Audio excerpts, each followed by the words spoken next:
এই ভিডিওতে অনেক ডেটা শেয়ার করা আছে তোমাদের সাথে, অনেক কথা বলা আছে ভোট রিলেটেড, পলিটিক্স রিলেটেড। তো একটু সময় নিয়ে দেখো আর পুরোটা দেখো। সাবস্ক্রাইব করতো যদি না সাবস্ক্রাইব করা থাকে। তো যেটা বলার যে দেখো, ভোট চলাকালীন অনেক কিছু হয়েছে। শুরু থেকেই আমি কিন্তু টিএমসি পার্টিটাকে অতটা সহ্য করতে পারতাম না, আমার ভাল লাগতো না। ওদের রীতিনীতি, ওদের কাজকর্ম, জিনিসগুলো প্রচণ্ড নোংরা। বাট বিজেপিকে যে ফুল সাপোর্ট করতাম তা নয়, বাট হ্যাঁ, সেন্ট্রাল বিজেপিকে আমার অনেক রেসপেক্ট আছে প্রতি আর কি, বিজেপির প্রতি। কেন না, বিজেপি যে কাজকর্মগুলো করেছে সেন্ট্রালে, সেগুলো কমেন্ডেবল ভাই। সিম্পল সিম্পল একটা জিনিস দেখো, বিজেপি আমাদের ইন্ডিয়াকে কোথা থেকে কোথায় তুলে এনেছে, in the sense of economy. Fourth largest economy আমরা এখন। আচ্ছা, এরপরে যদি দেখি যে পাকিস্তানের প্রত্যেকটা ইটের জবাবে আমরা পাটকেল ছুঁড়েছি, আর সেই রকম পাটকেল ছুঁড়েছি যেটা কমেন্ডেবল। এরপরে বর্ডার সিকিউরিটিতে কতটা বেশি সুরক্ষিত হয়ে আছি আমরা এই মুহূর্তে।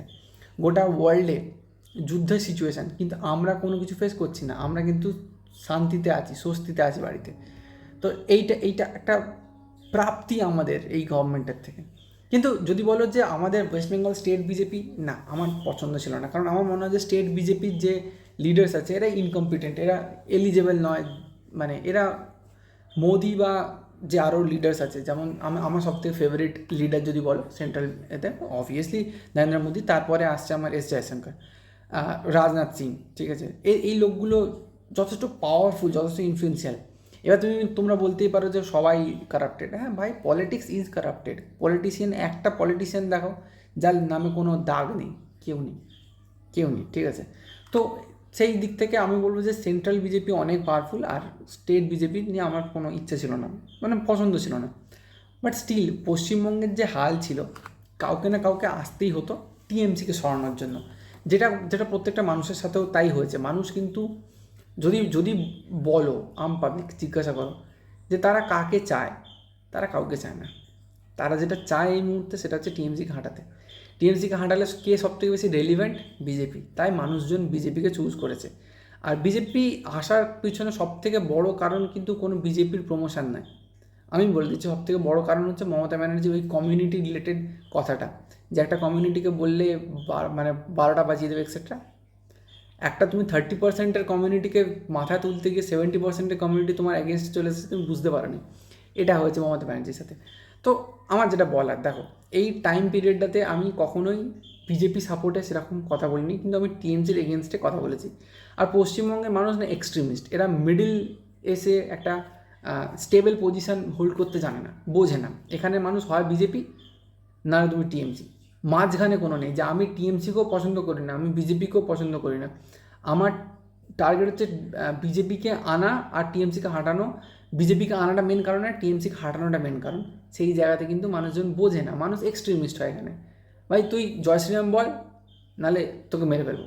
তুই জয় বাংলা বল, জয় শ্রীরাম বললে তোকে মেরে ফেলবো। এইরকম মেন্টালিটি, রাফ, নোংরা। তো এই হচ্ছে পশ্চিমবঙ্গ।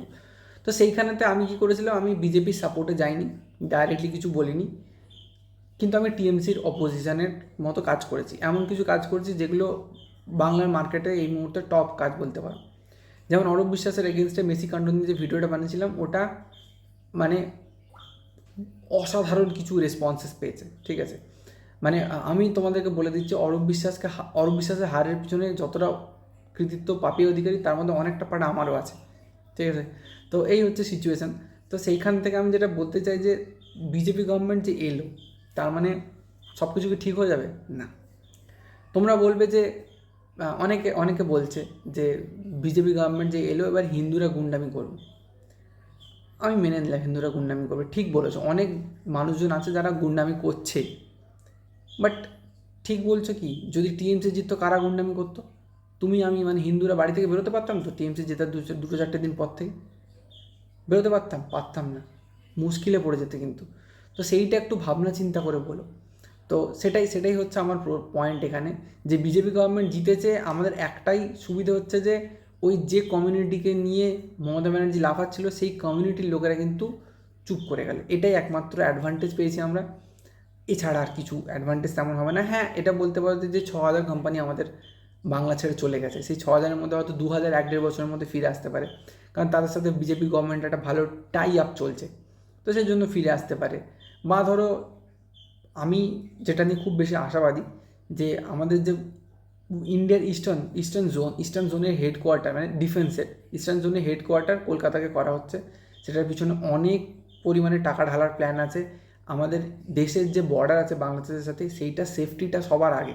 ওখান থেকে টেরোরিজম ইনফিল্ট্রেট হয় এখনও হচ্ছে, সেটাকে করতে হবে। তারপর আমার সবথেকে যেটা সমস্যা লেগেছিল যে মাদ্রাসার পিছনে 5,000 কোটি টাকা বাজেট, এটাকে মেনে নেওয়া যায় না, এটাকে অফ করতে হবে। এই সব জিনিসগুলো কিন্তু চেঞ্জ হবে, হিন্দুদের ডেভেলপমেন্ট হবে, আমাদের দেশ থেকে অনেক বাংলাদেশি লোকজন বাড়ি চলে যাবে। সেটা হওয়ার জন্য যেটা হবে সেটা হচ্ছে যে আমাদের দেশে ইকোনমিক বুস্ট হবে।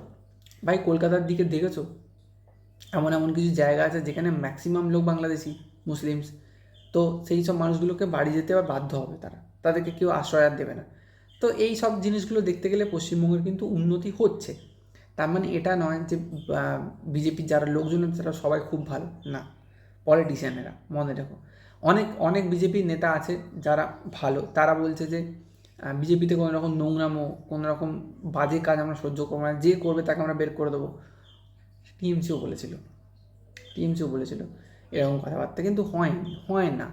ঠিক আছে, পাওয়ার পেলে মানুষ ভুলভাল কাজকর্ম করে, পাওয়ারটাকে সামলাতে পারে না, এটা আমরা সবাই জানি।